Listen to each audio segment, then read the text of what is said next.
ملا ٹائمز میں خوش آمدید. میں ہوں شمس تبریز قاسمی اور میرے ساتھ خصوصی بات چیت کے لیے آج موجود ہیں سابق مرکزی وزیر, راجیہ سبھا کے سابق ڈپٹی چیئرمین جناب کے رحمان خان صاحب. وقف کا ان دنوں معاملہ سب سے زیادہ سرخیوں میں ہے. مرکزی حکومت وقف پر ایک قانون لا رہی ہے, ایک بل کو پارلیمنٹ میں پیش کیا گیا ہے جو فی الحال JCP میں گیا ہے, لیکن اس بل پر پورے ہندوستان میں ہنگامہ برپا ہے. اس بل کو کیوں لایا گیا ہے, وقف کی اراضی کو سرکار کیوں ہڑپنا چاہتی ہے, اس کے پیچھے منشا کیا ہے, وہ تمام چیزیں ہم آج جناب کے رحمان خان صاحب سے جاننے کی کوشش کریں گے, کیونکہ 2013 میں کے رحمان خان صاحب مائنورٹی افیئرز کے مرکزی وزیر تھے اور انہوں نے ہی وقف امینڈمنٹ بل کو پاس کرایا تھا. اب کہا جا رہا ہے کہ اسی امینڈمنٹ کو ایک طرح سے بدلنے کی کوشش ہے. تو کیا کچھ پورا معاملہ ہے؟ کہ رحمان خان صاحب, بہت شکریہ آپ نے وقت دیا. شکریہ جی.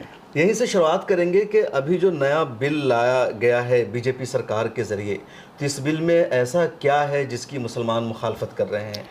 دیکھیے, اس بل میں جو 2013 کے امینڈمنٹس اور 1995 ایکٹ جو پورا بدل دیا گیا تھا, جی, اور اس کے بعد اس میں بھی کچھ کمیاں محسوس ہوئی, تو 2013 میں اس تمام پھر امینڈمنٹ لا کے وہ جو کمیاں تھے اس ایکٹ میں, قانونی میں, اس کو مضبوط کیا گیا ایکٹ 2013 میں.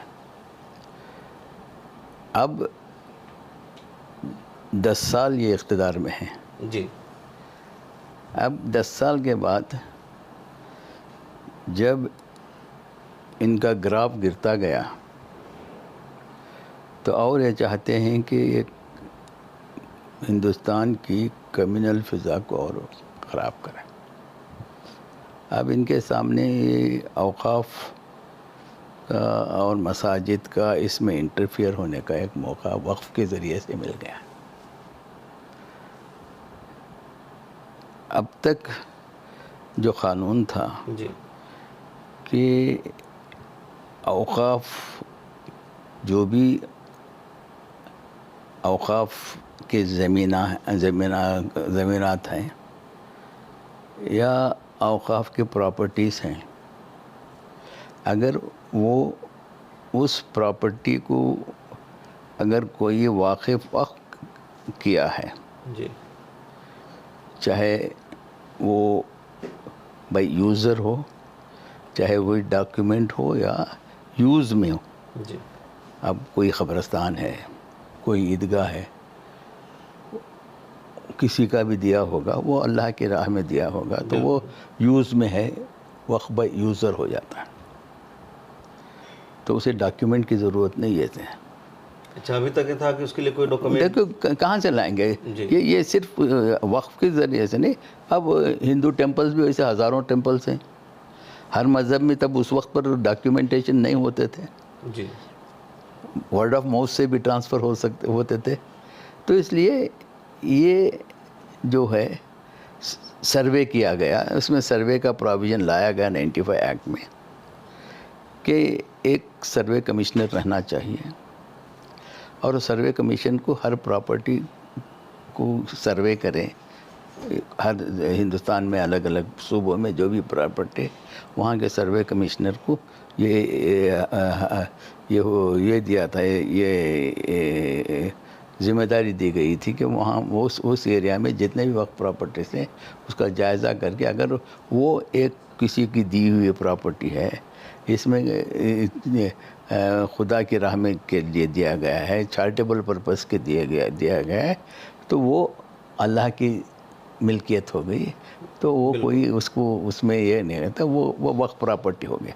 تو ایسا نشاندہی کر کے سروے کمشنر گورنمنٹ کو بھیجتا تھا, وقف بورڈ کو بھیج کے, اس کے بعد وہ گیزٹ ہو جاتی تھی. اب انہوں نے وہ جو سروے کمشنر کو ہٹا دیا, سروے کمشنر کو ہٹا کے اب کلکٹرز کو یہ ذمہ داری دی. پہلے ایک اسٹیٹ کو ایک سروے کمشنر ہوتا تھا. اچھا, ایک اسٹیٹ کا ایک سروے کمشنر. اب انہوں نے کیا کیا کہ اب UP میں 80 کلکٹرز ہیں, 80 ضلع کے کلکٹرز ہیں, اور کوئی بھی 10, 15, 20. اب کلکٹر یہ کیسا ہوتا ہے, اس کا عہدہ, اسے حکومت کے جتنے ذمہ داریاں ہیں وہ کلکٹر ہی کرنا ہے اس اسٹیٹ میں. چاہے منریگا کا ہو، چاہے ایگریکلچر کا ہو، چاہے کچھ بھی ہو، کلیکٹر ہی ہے۔ تو اس کلیکٹر کو اگر یہ ذمہ داری دیں سروے کی، اس کے پاس پہلی سوال یہ ہے کہ انٹینشن ایک دوسری بات ہے، سوال ہے کہ اس کے پاس وقت کہاں ہے۔ بالکل۔ اب جو اوقاف میں کچھ ذمہ داریاں کلیکٹر کو ہیں، آلریڈی ہیں، وہ کر نہیں پا رہے ہیں وہ، یعنی کہ صرف ذمہ داری کہاں سے؟ وقف بورڈ ایک کوئی اناتھرائز کو نکالنا چاہے، جی، آرڈر پاس کر کے پھر کلیکٹر کو بھیجنا چاہیے، کلیکٹر اس کو اجازت دینا چاہیے کہ ویکیٹ کرانے کے لیے۔ وہ ایک آرڈر جب جاتا ہے تو ویکیٹ کرنے کے لیے 1 سال سے 2 سال سے 5 10 سال بھی کلیکٹر اس کے اوپر کوئی اقدام اٹھاتا نہیں۔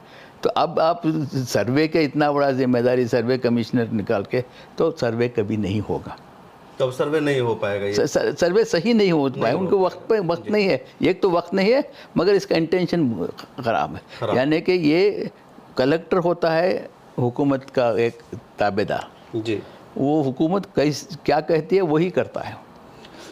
اور اب تک جو اسٹیٹ کا کمشنر ہوتا تھا سروے، تو وہ وقف کونسل کے تحت ہوتا تھا؟ نہیں، وہ تو اسٹیٹ ہی اپائنٹ کرتی ہے، جیسے الیکشن کمشنر ہے، ججز ہیں، اسٹیٹ اپائنٹ کرتی ہے، مگر وہ انڈیپینڈنٹ ہوتے ہیں۔ انڈیپینڈنٹ ہوتا تھا، جی۔ اور کیا اس بل میں ایسا لایا گیا جس سے خطرہ ہے؟ اس بل میں لایا ہے کہ اس سے سب سے بڑا خطرہ یہ ہے کہ 95 ایکٹ میں ایک خصوصی امینڈمنٹ جو لایا گیا تھا کہ اوقاف کی یہ ایک قوم کی ایک دیکھ بھالی، ان کے اوقاف کی جائیداد کی دیکھ بھالی کے لیے کیا ہے، تو یہاں حکومت کے نامینی نہیں ہونا چاہیے۔ تو اس میں الگ الگ لوگ اس میں انوالو ہیں، جیسا کہ متولیز ہیں، جیسا کہ امپارٹنٹ قوم کے لیڈرز ہیں۔ اب ان کو حکومت اپنی مرضی سے نامینیٹ کرتی ہے۔ اب 95 میں کیا ہوتا تھا، ایک قانون یہ کیا گیا تھا کہ الیکٹڈ ممبرز نامینیٹڈ ممبر سے زیادہ ہونا چاہیے۔ جی، فرض کرو بورڈ 11 کا ہے، کم سے کم 6 لوگ الیکٹڈ ہونا چاہیے، 5 نامینیٹڈ ہونا چاہیے، اور نومینیٹ سرکار کرے گی؟ سرکار کرے گی، وہ بھی کیٹیگریز میں، مذہب کی کیٹیگری میں ہوتا ہے۔ تو یہ اس میں پروویژن جو اچھا تھا کہ الیکٹڈ لوگ بھی رہتے، نامینیٹڈ پورے گورنمنٹ کے نامینی نہیں رہتے، تو یہ اب ہٹا دیا گیا ہے، اب پورا گورنمنٹ ہی نامینیٹ کرے گی، اور اس میں نن مسلم کی بھی قید لگا دی۔ اب بعد میں انہوں نے 2 نان مسلم اس میں رہنا چاہیے، چاہے سینٹرل ورک کونسل میں ہو یا وقف بورڈز میں ہو۔ تو یہ دوسرے مذہب، دوسرے ان کے جو بھی ٹیمپل بورڈز ہیں یا گرودوارا پربندھک کمیٹی ہے یا دوسرے ایسے مذاہب کے جو بھی ان کے ریلیجیس پلیسز کے بورڈز ورک کر رہے ہیں، اس میں یہ پروویژن نہیں ہے۔ تو سوال یہ کہ جب چرچز یا عیسائیوں کے لیے کہیں بھی یہ بندش نہیں ہے، تو یہ یہاں کیوں؟ بورڈ میں صرف ان کے دھرم کے لوگ ہیں، دوسرے، تو پھر وقف میں یا مسلمانوں میں دوسروں کو کیوں؟ یہی سوال یہی یہ کر رہے ہیں نا، یہ دکھا رہے ہیں کہ ہم کو سسپیکٹ کرتے ہیں۔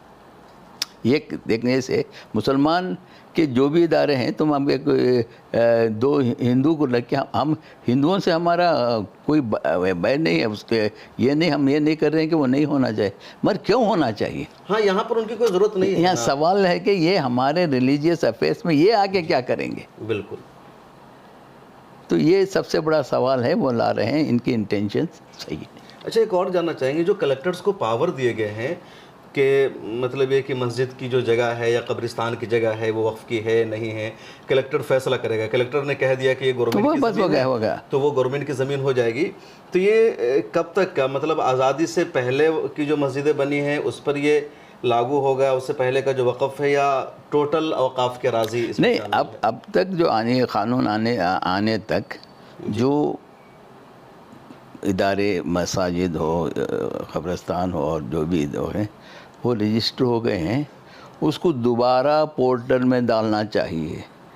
اب کیے ہیں اس کو اور سروے نہیں ہوگا اس کا, مگر کہیں اگر ڈسپیوٹ آیا تو کلیکٹر ڈسپیوٹ کرے گا کہ وہ ڈیسائیڈ کرے گا کہ یہ وقف کی پراپرٹی ہے یا نہیں ہے. ڈسپیوٹ بھی وہی سیٹل کرے گا. پہلے جو تھا ٹریبونل کرے گی. جی. تو اس طرح سے اب جو پراپرٹیز اوقاف کے ہیں یہ سب کلیکٹر طے کرے گا. ہر ضلع کا ایک کلیکٹر ہوتا ہے. جی. ہر ضلع میں ہو سکتا ہے کلیکٹر کے ڈیسیشن الگ الگ ہوں گے. اب جیسے ابھی اور سب سے بڑا یہ ہے کلیکٹر حکومت کا نمائندہ ہوتا ہے اور حکومت کے آرڈرز کو نافذ کرتا ہے. تو اس لیے کلیکٹر کہیں بھی ایک ڈیسیشن میکنگ اتھارٹی نہیں ہونا چاہیے. اسی لیے 95 کے ایکٹ میں کلیکٹر سے نکال کے سروے کمشنر کو لایا گیا. 2013 میں جو آپ امینڈمنٹ لے کر کے آئے تھے, مولانا ولی رحمانی صاحب رحمۃ اللہ علیہ بھی آپ کے ساتھ کھڑے تھے اور بھی کئی سارے پورے لوگوں سے سب لوگوں نے کہ مل کر کے مشترکہ ڈرافٹ بنا تھا, پھر آپ نے اس کو پارلیمنٹ سے باضابطہ منظور کرایا. تو کیا تھا وہ سارا امینڈمنٹ؟ دیکھیے اس میں سب سے امینڈمنٹ امپورٹنٹ یہ تھا کہ پرانے ایکٹ میں وقف کی زمین سیل یا مارٹیگیج کر سکتے تھے. اچھا, بیچ سکتے تھے. تو پھر بورڈ کو یہ کرنا ہوتا ہے, اس لیے اس کو کمپلیٹ بین کیا گیا ہے. بیچ نہیں سکتے, کسی وقت کی زمین کسی حالت سے بیچ نہیں سکتے. دوسرا جو ہے, پہلے اگر آپ لیز پہ دے رہے ہیں تو 3 سال ہی دے سکتے تھے وقف کی زمین. یہ بھی غلط تھا کیونکہ 3 سال میں کوئی لا کے ڈیولپ نہیں کر سکتا. کچھ بھی نہیں ہو سکتا. عمارت بننے 3 سال لگ جاتے ہیں. جی. تو اس سے ڈیولپ نہیں ہوتے تھے وقف کے پراپرٹیز. کوئی آگے آ کے اس کو ڈیولپ کرنے کے سرمایہ اس کے اوپر ڈالتا نہیں تھا. تو ہم نے وہ 3 سال کو نکال کے 30 سال تک کی. 30 سال کیا کہ کوئی اس کو ڈیولپ کر کے بعد میں اپنا جو بھی انویسٹمنٹ ہے وہ لے کے پروفٹ لے کے بعد واپس وہ بلڈنگ کے ساتھ واپس کرے. یہ ایک امینڈمنٹ لایا. اس کے بعد جو ہے یہ قانونی قبضہ وقف میں سب سے بڑا ہے کہ غیر قانونی قبضہ بہت ہے. لوگوں نے مسلمانوں نے بھی کیا ہے, ہندوؤں نے بھی کیا ہے, حکومت نے بھی کیا ہے. حکومت نے بھی قبضہ کر رکھا ہے. حکومت نے بھی قبضہ کر رکھا ہے. تو ہم 2013 میں یہ انکروچر کا ڈیفینیشن کو چینج کیا. پہلے انکروچر کون, وہی فیصلہ کرنے وقت ہو جاتا تھا. اچھا, یہ انکروچر ہے یا انکروچر نہیں, یہی اس کے اوپر مسئلہ چلتا تھا. تو ہم نے انکروچر کا ڈیفینیشن ڈال دیا ہے ایکٹ میں 2013 میں. کیا کہ جو کوئی بھی وقف کی جائیداد پر بغیر کسی ڈاکیومنٹ کے بیٹھا ہے تو انکروچر ہے. اس کے پاس کوئی ڈاکیومنٹ نہیں ہے, کوئی سند نہیں ہے کہ اس کو لیز پہ لیا ہے یا یہ کر رہا ہے, تو انکروچر ہے. وہ انکروچر ہے. دوسرا, فرض کیجئے کوئی لیز پہ بھی لیا ہے, وہ کرایہ نہیں دے رہا ہے یا اس کا لیز ٹرم ہو گیا ہے, وہ چھوڑتا نہیں تھا, کرایہ بھی دیتا نہیں تھا, لیز دیتا, منتھ بیٹھ گیا تو بیٹھ گیا. 1 سال کی 11 مہینے کی لیز پہ لیتے تو برسوں تک اس پہ قابض رہتے. اب یہ اس میں قانون میں آ گیا کہ اگر لیز کا ٹرم ہو گیا ہے 1 دن بھی کہ زیادہ ہو گیا تو وہ انکروچر ہے. اس کا 1 دن بھی وہاں رہنا ناجائز ہے, اور اس سے وہ انکروچر بن جائے گا. انکروچر بننے کا مقصد کیا ہے کہ اگر وہ انکروچر بن گیا تو وقف بورڈ کو وہ اس کے ساتھ کرمنل پروسیڈنگس کر سکتے ہیں، قانونی کارروائی قانون میں criminal criminal automatic F I R file کر کے اس کو کرمنل ہو جائے گا. ناجائز قبضہ ہے، انکروچر کا ڈیفینیشن میں آ جائے گا تو اس کے اوپر ناجائز قبضے کا کرمنل افینس ہوگا، نہ کہ جسٹ سول کورٹ میں جا کے برسوں کھینچنے کا سوال یہ پیدا. امیڈیٹ پولیس کمپلینٹ دے کے اس کو نکالا جائے گا. یہ پروویژن 2013 میں جو بڑے آئے تھے. اچھا، وقف کی جو ٹوٹل اراضی وہ کل کتنی ہے یا کتنے لاگت کی ہے؟ دیکھیے، یہ جس وقت پر ہمارے 2013 تک یا 14 تک لگ بھگ سارے ملک میں 6 لاکھ ایکڑ 6 لاکھ پراپرٹیز تھے. وہ لگ بھگ 6 لاکھ ایکڑ بھی زمین بھی تھی. اور وہ زمین صرف خالی زمین نہیں تھی، اس میں قبرستان بھی تھے. قبرستان آدھے قبرستان بھرے ہوئے تھے، آدھے خالی زمین خالی تھی. جیسے پنجاب وغیرہ بڑے بڑے قبرستان رہتے تھے تو وہاں زمین بھی تھی، بچی ہوئی تھی، اس کو بھی لوگ لے کے یوز کرنا شروع کر دیے. تو اس طرح سے لگ بھگ 6000 ایکڑ زمین ہوگی اور 6000 وقف ہوتا رہتے. اب انہوں نے اس کو بڑھا کے ایک دم 10 سال میں 9 لاکھ بول رہے ہیں. وہ کیا سروے ہوا ہے، صحیح سروے ہوا ہے، اس کی کوئی سند نہیں ہے.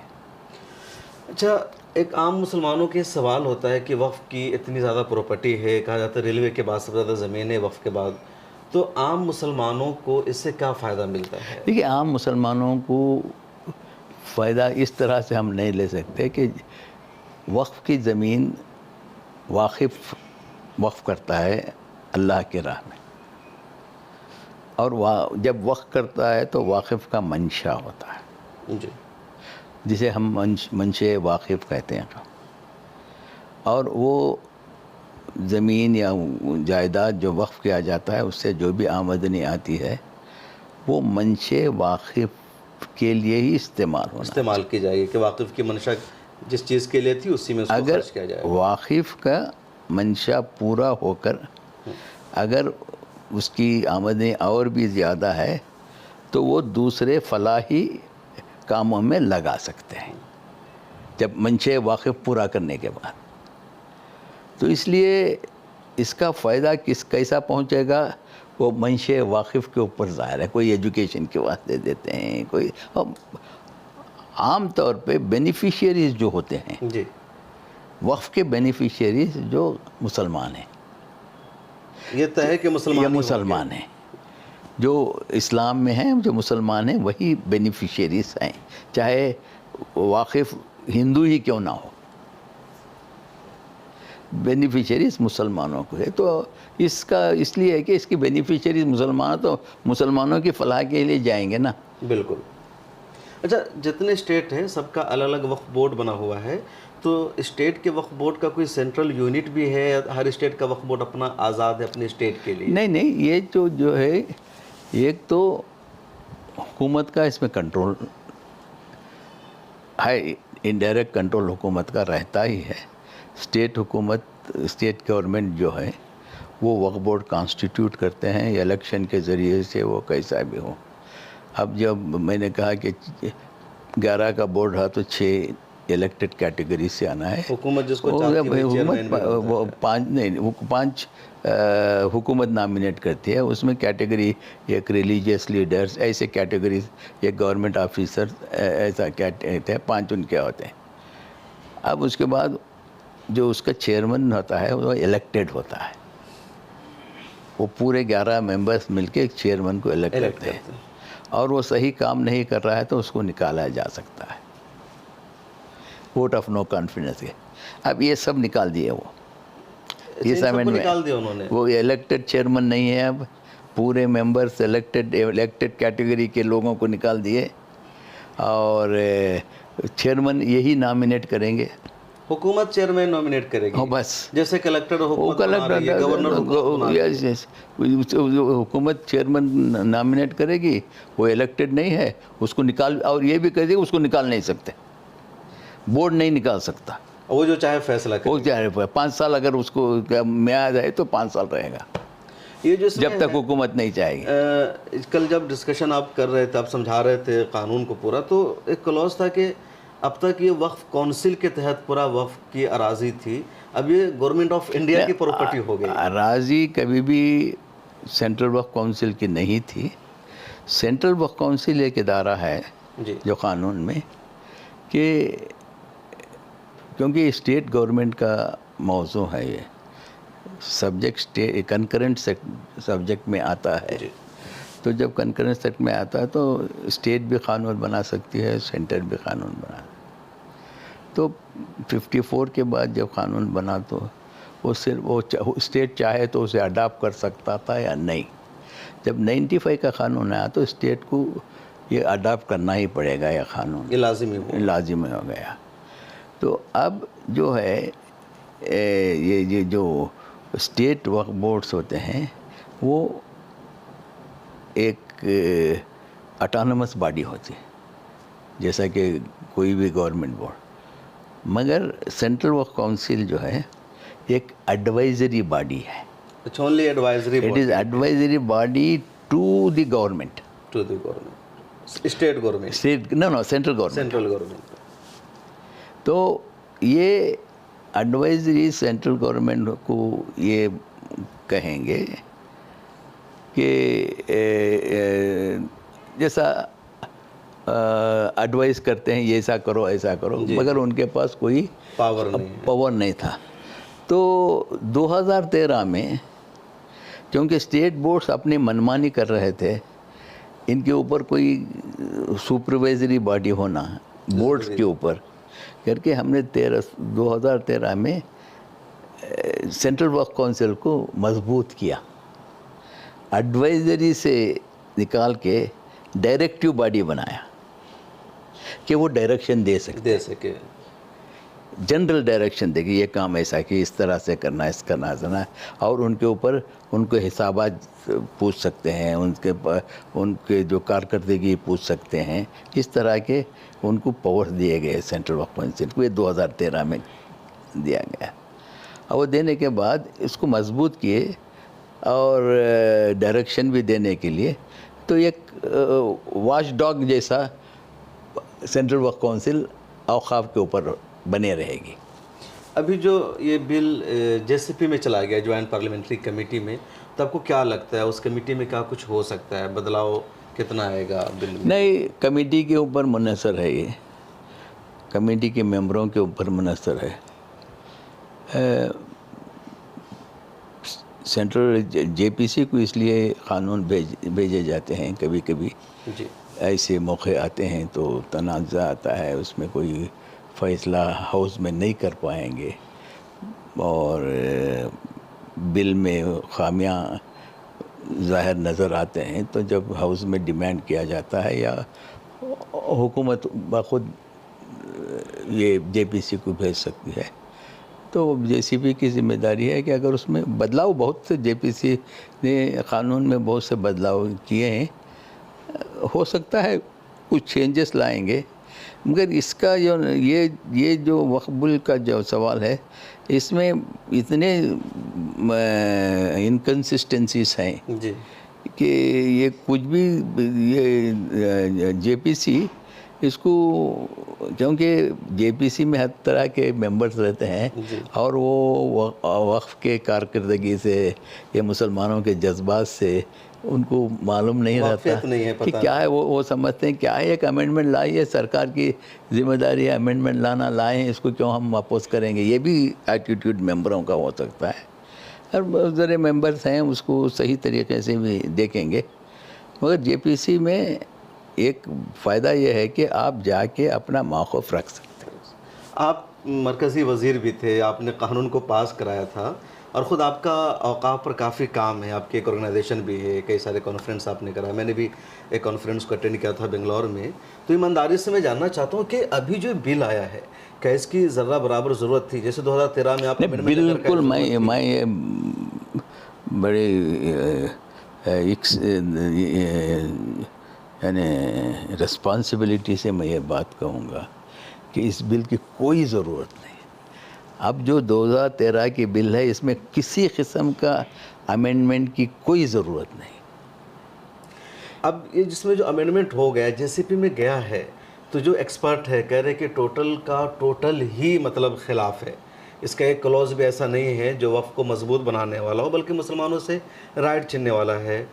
تو مطلب کتنا کچھ بدلاؤ ہو سکتا ہے, کتنا فرق پڑے گا؟ ٹوٹل بل ریجیکٹ ہونا چاہیے یا کچھ کو باقی رہتے ہوئے اس کو؟ جے سی پی سی کا یہ مینڈیٹ نہیں ہے کہ اس کو ریجیکٹ کرے. اچھا, یہ جے سی پی کا کام نہیں ہے. جے سی پی کا مینڈیٹ نہیں ہے. وہ بدلاؤ وہ چاہے تو پورے کلاس بدلا سکتے ہیں, پورے کلوز بدل دے, لیکن ریجیکٹ کرنے کا ان کو یعنی وہ ہاؤس کو وہ فائن ٹیوننگ کے لیے بھیجیں. میں سمجھتا ہوں جے پی سی کبھی آج تک کہ کوئی بل ریجیکٹ نہیں کی. وہ اس کو بدلاؤ کرتے ہیں, 50-60-70% چینجز وہ سجیسٹ کر سکتے ہیں ممبر کی رائے پر. مگر سوال یہ ہے کہ یہ ان کا ریکمنڈیشن مینڈیٹری نہیں ہے, چاہے حکومت مانے یا نہیں مانے. اچھا, یہ بھی ہے اگر جے سی پی کے نے یہ حکومت کے اوپر منحصر ہے. کچھ چینجز وہ لیں گے, کچھ چینجز نہیں لے سکتے. یہ ضروری نہیں کہ جے سی پی کی پوری ریکمنڈیشن حکومت ایکسیپٹ کرے. یہ سب سے بڑا خطرہ ہے. اور اس میں بھی تو انہی کے لوگ ہیں, وہی میجارٹی وہی ہے, میجورٹی ان کی ہے. ویسے اگر جے سی پی میں ریکمنڈیشن ہو, چینجنگ ہو, تو کتنے کلوز کو چینج کرنا ضروری ہے؟ جس سے گورنمنٹ کے اوپر ہے کہ گورنمنٹ اگر صحیح سمجھتی ہے, ان کا انٹینشن اچھا ہے تو ایکسیپٹ کرتے ہیں چینج. نہیں, ویسے میں جاننا چاہ رہا تھا کہ کتنے ایسے کلوز ہیں جس کا چینج ہونا ضروری ہی ہے؟ نہیں, اس میں تو اسی لیے کہہ رہے ہیں نا کہ اس میں ریٹین کرنے کے کوئی کلاس نہیں ہے. جو بھی اہم انہوں نے امینڈمنٹ لائے ہیں کوئی بھی ایکسیپٹیبل نہیں ہے. یعنی ایک اس کا نوعیت ہی بدلا رہے ہیں. یہ جب 95 میں ایک نامینیٹڈ باڈی کو غور و خوض کے بعد, سیورل میٹنگز کے بعد, سینٹرل ورک کونسل کے جو کمیٹیز الگ الگ بنے تھے, ان کے ریکمنڈیشن کے ساتھ یہ جو نامینیٹڈ باڈی تھی, سب سے بڑا اس کا وجود ہی ختم کر رہے ہیں. یہ الیکٹڈ باڈی سے, جیسا کہ یہ ایسا ہے, یہ ایک کارپوریشن ہو یا میونسپلٹی ہو یا کوئی بھی ہو, جو الیکٹڈ باڈیز کو نکال کے گورنمنٹ نامینیٹ کرے گی. پورے دلی کارپوریشن پورا گورنمنٹ نامینیٹ کرے گی, تو اعتماد آئے گا کہ لوگوں کے اس کے اوپر, وہ باڈی کے اوپر. ایک آخری سوال, چونکہ وقف بل کو لے کر کے مسلمانوں میں بیداری آئی ہے, الگ الگ مسلم تنظیمیں پروگرام کر رہی ہے, تو مسلمانوں کو, ملی رہنماؤں کو, تنظیموں کو کیا کرنا چاہیے اس موقع پر؟ دیکھیے, پروٹیسٹ ہمارا آئینی حق ہے. ہر چیز میں جو اس کے بینیفیشیئرس رہتے ہیں, جن کے لیے قانون بنایا جاتا ہے, ان کو اگر وہ قانون سے فائدہ نہیں ہو رہا ہے, تکلیف ہو رہی ہے, تو پروٹیسٹ کا ایک راستہ عوام کو ہے. جیسا کہ ہم نے دیکھا پچھلے دنوں ایگریکلچرسٹ نے, جو ایگریکلچر کا قانون بنا, تو جب حکومت نے ایکسپرٹس کی اوپینین کو بھی نہیں مانا, تو لوگ ایگریکلچرسٹ خاص کر کسان راستے پر پروٹیسٹ کیے. پروٹیسٹ کم سے کم 7-8 مہینے تو پروٹیسٹ چلا, 100 سے زیادہ لوگ مارے گئے. تو ایک پروٹیسٹ ایک راستہ ہے, پیسفل پروٹیسٹ. اب یہ ہمارے تنظیموں پر منحصر ہے کہ کس طرح کا پروٹیسٹ کرتے ہیں. اگر نہیں مان رہے ہیں تو آپ کو وہ ایک راستہ اوپن ہے. تو اب اجتماعی طور پر یہ طے کرنا ہے کہ کس طرح کا پروٹیسٹ, اور جہاں تک ہو سکے اویئرنیس پیدا کرنا چاہیے. صرف مسلمانوں میں نہیں, دوسرے ملک کے بھائیوں کو وہ سمجھے کہ غلط ہو رہا ہے مسلمانوں کے ساتھ, یہ انصاف نہیں ہو رہی ہے. اس کو باور کرنے کی ہم کوشش کرنا, ان کو بھی ساتھ لیں. بالکل بالکل. یعنی آج اب دیکھیے اقلیت, خاص کر زیادہ تر دوسرے اقلیتیں جو ہیں, جو سکھ بھائی ہیں, بودھ بھائی ہیں، کرسچنس ہیں، اور الگ الگ کمیونٹیز کے جینس ہیں. تو آج ہمارے ساتھ کیا جا رہا ہے تو کل آپ کے ساتھ بھی ہو سکتا ہے. لیکن ان کو کیوں لگے کہ ہمارے ساتھ ایسا ہوگا؟ ان کو تو حکومت میں نمائندگی ہے، ان کے لوگ جیت کر کے نہیں آئے تب بھی منسٹرز بنایا گیا ہے، مسلمانوں کو صرف دور کیا گیا ہے. نہیں وہ تو گورنمنٹ یہی ہے نا، اسی یہ ناانصافی ہے نا. ناانصافی کے ساتھ کو پروٹیسٹ ایک یہ ہے، اور پروٹیسٹ سے تو دوسرا راستہ نہیں ہے دیکھیے جمہوریت میں. اچھا، پارلیمنٹ میں ابھی تو جے سی پی میں چلائے گا، دوبارہ بل آئے گا، تو اپوزیشن کتنی مضبوطی کے ساتھ اس کو اپوز کرے گی، اس کے خلاف جائے گی؟ خاص طور پر کانگریس کے لیڈر کا کیا رول ہوگا، کیا لگتا ہے آپ کو؟ نہیں، کانگریس تو اپنا موقف ظاہر کر دی ہے کہ یہ بل کے خلاف ہے، اور کانگریس کے نمائندے جو پارلیمنٹ میں اپنا خیال اظہار کیے جی. اس بل کی پریزنٹیشن میں، یہ کانگریس نے کہہ دیا ہے کہ یہ انکانسٹیٹیوشنل ہے، اور یہ بل کانسٹیٹیوشن کے خلاف بھی ہے. یعنی جو بھی پروویژنس ہیں کانسٹیٹیوشن کے، ایکویلٹی بیفور لا. جی. اب اس میں مسلمانوں کے ساتھ ایک طریقے سے، ہندوؤں کے ساتھ ایک طریقے، ہندوؤں کے ریلیجیس پلیس کے واسطے یہ قانون، مسلمانوں کے ریلیجیس یہ کانسٹیٹیوشن کے خلاف ہے. دوسرا آرٹیکل 25-26 میں اقلیتوں کو یا کسی بھی ان کے مذہب پر جس طرح کے ادارے بنائے ہیں اس کو چلائیں کا خود مختاری کا اجازت دیتا ہے. وہ کلیش کرتا ہے ان کے. تو یہ انکانسٹیٹیوشنل بھی ہے، امورل بھی ہے. یہ morality کے خلاف بھی ہے.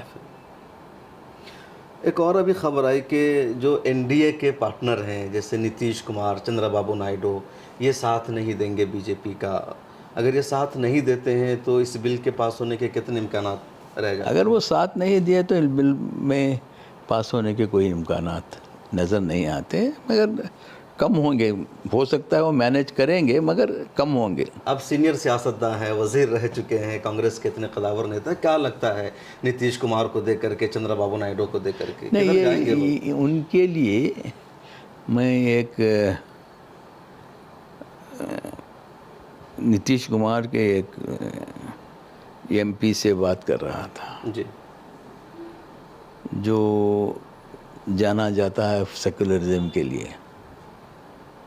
تو آپ کیوں ایسا کر رہے ہیں؟ نتیش کمار ایک سیکولر لیڈر تھے، اب یہ کیا ہے؟ تو بولے ہم نے نتیش کمار سے بات کی تو انہوں نے کہا کہ ہم اس کو اپوز کریں گے تو ہمارا آئندہ ہندو ووٹ نہیں آئے گا. تو پولیٹیشینس ایسا دیکھتے ہیں، ووٹ بینک. پولیٹیکل پارٹی، اب مسلمان تو ووٹ بینک ان کے ہوں تو دیکھتے ہیں کہ مسلمان ووٹ بینک مجھے زیادہ آ رہا ہے یا ہندو ووٹ بینک آ رہا ہے. اگر مسلمان کے ووٹ بینک کو بچانے کے لیے پورا میرا ہندو ووٹ بینک چلے گیا تو میں کامیاب نہیں ہوں گا. تو وہ ان کے پاس یہ سوچ پہلے ہوتی ہے، بعد ہندو مسلمان اور سیکولرزم بعد آتا ہے. پہلے ووٹ بینک. کہ پولیٹیکل پارٹیز کی یہ مجبوری بھی ہے، ان کے ایک اسٹریٹجی بھی ہے. ووٹ بینک کو بھی کھو نہیں سکتے، جتنا بھی کہہ لیں گے ہم ووٹ بینک کی پولیٹکس کھیلتے ہی ہیں پولیٹیکل پارٹیز. اس سے زیادہ پولیٹیکل پارٹیز کے اوپر یہ بھی کامیاب ہوں گے جب دباؤ آئے گا. وہ ایک ہی چیز کو، جو پبلک اوپینین سے ڈرتے ہیں، تو ہم کو زیادہ پبلک اوپینین. بالکل. اگر یہ واک آؤٹ بھی کر دیتے تب بھی ایک طرح سے سپورٹ ہی مانا جائے گا. بالکل. واک آؤٹ سے حل نہیں ہوگا نا. جی. وہ واک آؤٹ آپ کا حق ہے، جائیے، ہم جو بیٹھے ہیں ان سے ووٹ لے کے کامیاب بنائیں گے. ہاں، جیسے 3 طلاق کا قانون آیا تھا تو ایسا ہی کیا تھا. چندرا بابو نائیڈو سے کیا امید ہے؟ نہیں، وہ آندھرا ایک ایسا علاقہ ہے جو زیادہ تلنگانہ آندھرا بننے میں مسلمانوں کا پورا یہ سمجھاتا کہ تلنگانہ میں ہے کیونکہ حیدرآباد نظام اسٹیٹ ہے، مگر آندھرا میں بھی خاصی مسلمانوں کی آبادی ہے. اور چندرا بابو نائیڈو ایک سیکولر ہونے کے ساتھ مسلمان اس کو ان کو پورا سپورٹ کیے، WSR کو چھوڑ کے ان کو سپورٹ کیے ہیں۔